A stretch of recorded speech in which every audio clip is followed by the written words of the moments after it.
Hey guys, Matt here. This is my review of 3 Days to Kill. This movie is directed by McG, who previously directed This Means War. This movie stars Kevin Costner, Haley Steinfeld, and Amber Heard. Kevin Costner plays Ethan Renner, one of the CIA's top agents, and when he's diagnosed with a brain tumor, he decides to call it quits. But with the madman known as the Wolf on the loose, Amber Heard re-enlists Ethan, saying that she has a cure for his illness. But with the killer out there and Ethan's daughter in town to visit, things get a little interesting and silly. For those of you that don't know who Luc Besson is, he's a man who's dabbled in everything. He's acted a bit, he's directed, he's produced, and he's written a lot of things, from Leon the Professional to the Transporter movies, and most recently, he's had his hand in the Taken films, Lockout, and The Family. But unfortunately, this guy has gone from doing dark, stylish thrillers to making movies in which the main character is a professional of some field who has a heart and is a family man.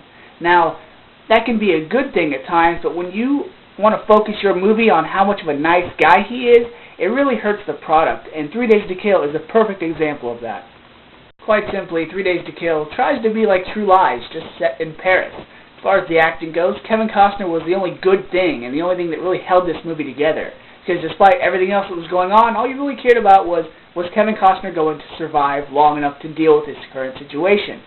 Amber Heard just proves that she's just nice to look at, and that's it, because she looked nice in her black outfits, but as Kevin Costner's handler, her character was really just, you couldn't get used to her, and you really didn't like her, because she starts out the movie like this CIA agent that's totally, uniformal, obeys the rules and everything, and then when she's out in the field, she does a 180. I mean, she wears different wigs every time, but other than that, it's just, okay, there's Amber Heard again.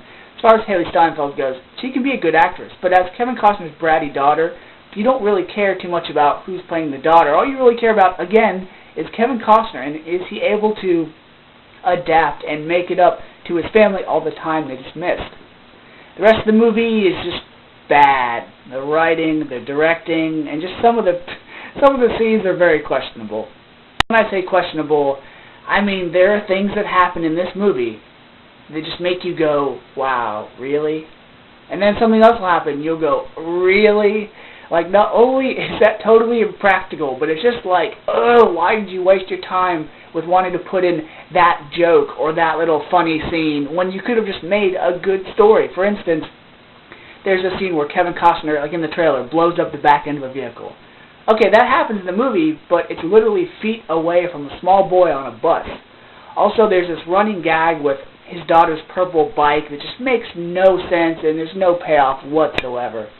And just like with Taken 2, you know the scenes like the grenade on the roof that made you go, oh my god, just made you roll your eyes? There's scenes like that in this movie, including scenes where Kevin Costner's tumor affects him just, at the worst possible moment.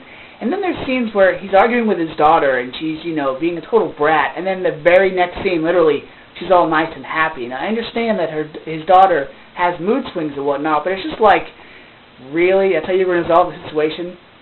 And then there's some scenes where Kevin Costner is in a mission, but he takes his time out to get fatherly advice from one of the bad guys, and it's laughable. That's how bad it is. If 3 Days to Kill was an action movie all the way through, I would have really enjoyed it. Some of the scenes were cool and intense at times. But when you have a scene that has two characters arguing over the differences between a goatee and a mustache, a lot of it's cringeworthy. So, just like Taken 2 and The Family, I'm going to give 3 Days to Kill a D. I wouldn't recommend this movie, guys. Until next time, see ya.